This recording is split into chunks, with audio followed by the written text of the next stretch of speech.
Bismillahirrahmanirrahim. Assalamualaikum warahmatullahi wabarakatuh. Halo adik-adik, bagaimana kabarnya semua? Alhamdulillah baik. Ya,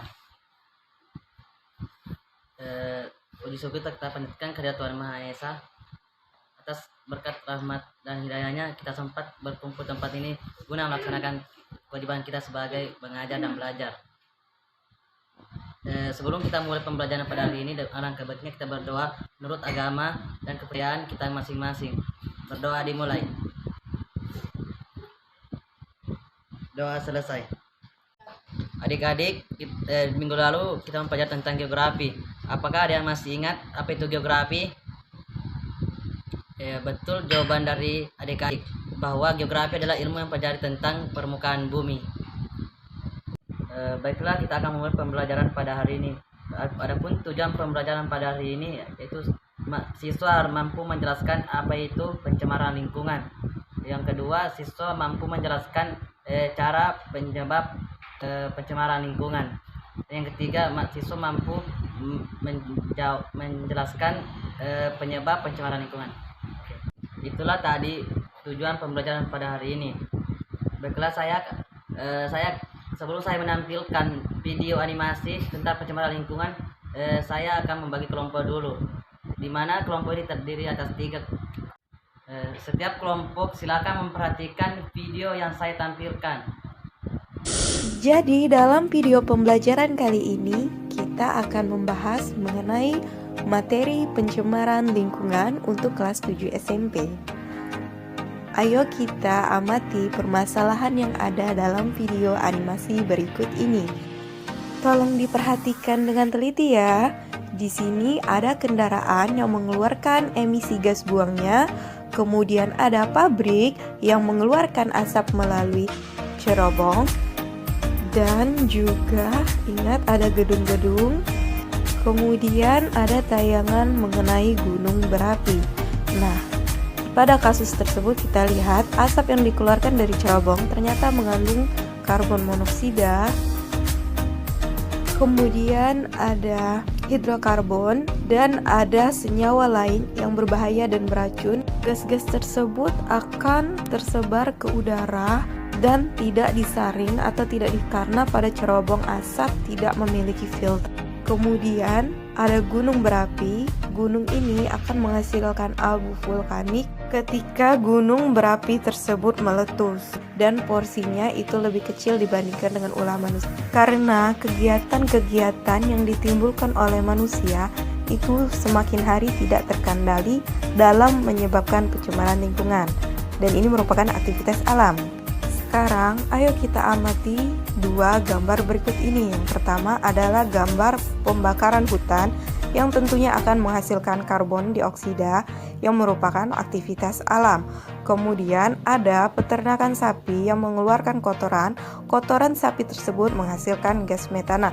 Kedua gas tersebut sangat berbahaya dan beracun bagi lingkungan dan juga makhluk hidup. Dan kemudian faktor terbesar yaitu adalah kendaraan yang menghasilkan emisi gas buang berupa hidrokarbon, karbon monoksida, karbon dioksida, dan nitrogen oksida yang akan mencemari udara.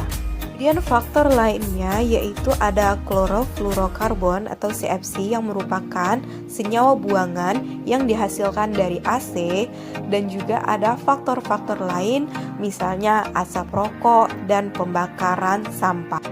Dengan adanya pencemaran udara, maka tentunya akan membawa dampak negatif baik bagi lingkungan maupun bagi makhluk hidup sendiri. Yang pertama adalah menurunkan kualitas udara. Yang awalnya udara segar dan bersih, kemudian ada kumpulan dari gas-gas yang beracun, maka tersebar ke udara sehingga menurunkan kualitas udara itu sendiri. Kemudian yaitu menimbulkan berbagai penyakit karena adanya senyawa-senyawa yang tidak baik di udara yang akan membuat kita memiliki penyakit, misalnya itu penyakit ISPA atau infeksi saluran pernapasan, yang dimana di udara itu kadar karbon monoksidanya lebih banyak, sedangkan itu akan menghambat untuk pengikatan oksigen pada tubuh kita. Kemudian memicu terjadinya efek rumah kaca yang dikarenakan konsentrasi karbon dioksida dan karbon monoksida yang tinggi itu akan memicu terjadinya efek rumah kaca, yaitu peningkatan suhu bumi.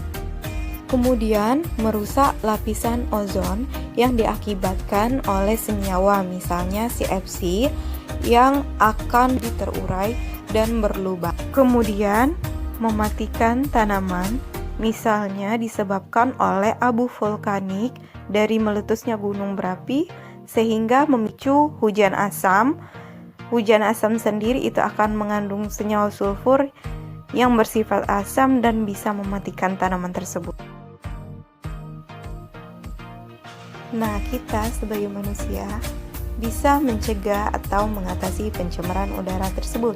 Yang pertama, itu yaitu dengan cara mengurangi penggunaan kendaraan, kemudian melakukan penanaman pohon, kemudian menghemat energi listrik, kemudian mengurangi makan daging-dagingan, kemudian mengurangi pembakaran sampah, dan jangan merokok.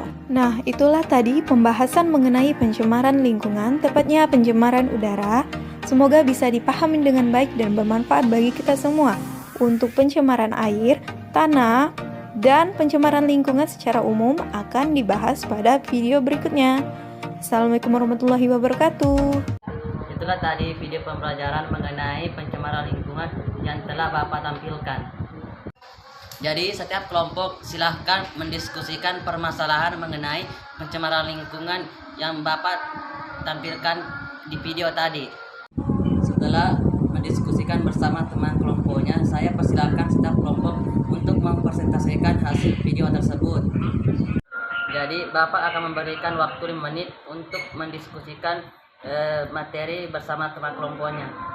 Nah, waktunya sudah cukup 5 menit. Jadi saya persilakan kelompok 1 untuk mempresentasikan hasil diskusinya ke depan. Terima kasih atas kesempatannya. Kami dari kelompok 1 akan mempresentasikan mengenai permasalahan tentang pencemaran lingkungan. Dari video tadi saya menyimpulkan bahwa jenis-jenis pencemaran lingkungan yang pertama itu pencemaran air. Pencemaran air merupakan terjadinya perubahan kualitas air di suatu tempat perairan seperti laut, sungai, danau, dan air tanah. Yang kedua, pencemaran udara.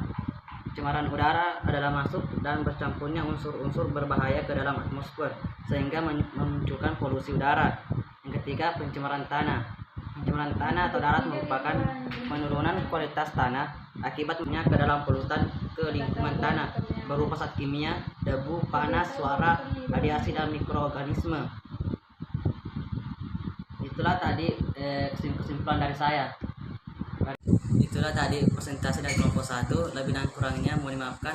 Assalamualaikum warahmatullahi wabarakatuh. Nah, presentasinya sangat bagus ya. Jadi saya persilakan kelompok 2 untuk mempresentasikan hasil diskusinya. Baiklah, kami dari kelompok 2 akan mempresentasikan hasil diskusi kami tentang pencemaran lingkungan. Tentu saja pencemaran ini biasa terjadi karena kebocoran limbah cair atau bahan kimia industri, penggunaan pestisida masuknya air ke permukaan tanah, tercemar ke dalam lapisan susu permukaan, kecelakaan kendaraan, pengangkut, minyak dan zat kimia air, limbah dari tempat penimbunan sampah serta limbah industri yang itulah di hasil presentasi kami dari kelompok 2. Nah, presentasinya sangat bagus ya dari kelompok 2. Lanjut lagi dari kelompok 3 untuk mempresentasikan hasil diskusinya. Baiklah, kami dari kelompok 3 akan mempresentasikan hasil diskusi kami tentang pencemaran lingkungan. Cara mencegah pencemaran lingkungan tanah. Yang pertama itu lakukan daur ulang. Yang kedua, jangan membuang bahan berbahaya di tempat sampah. 3, nyalakan termometer di raksa Anda dan ganti dengan yang digital. Jangan membeli lebih dari yang Anda butuhkan. Kurangi pemakaian kertas atau plastik. Gunakan kedua sisi kertas. 7, gunakan baterai isi ulang. Nah, itulah tadi hasil presentasi kami dari kelompok 3. Terima kasih untuk setiap kelompok yang telah mendiskusikan hasil diskusinya. Jangan lupa materi kita ke depan tentang banjir. Bapak akhiri dengan mengucapkan Assalamualaikum warahmatullahi wabarakatuh.